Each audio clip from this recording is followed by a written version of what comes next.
ஒரு நாள் இரவில் ஒரு சிறிய கிராமத்தில் வானத்தில் வெளிச்சம் தெரிந்தது. அது ஒரு திடீர் வானூர்தி. அந்த வானூர்தி பூமியில் மெதுவாக இறங்கியது. வானூர்தியில் இருந்து ஒரு சிறிய ஏலியன் வந்தது. அதன் பெயர் நீலம்.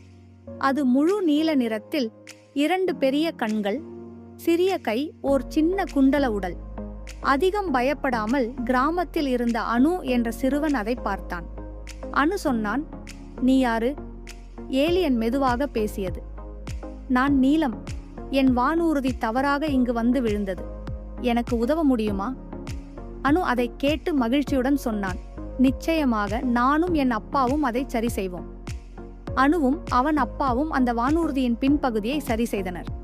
இரவில் வானம் திரும்ப ஒளிர நீலம் மகிழ்ச்சியுடன் கூறியது, "நன்றி நண்பா, நீ நல்ல மனிதன்."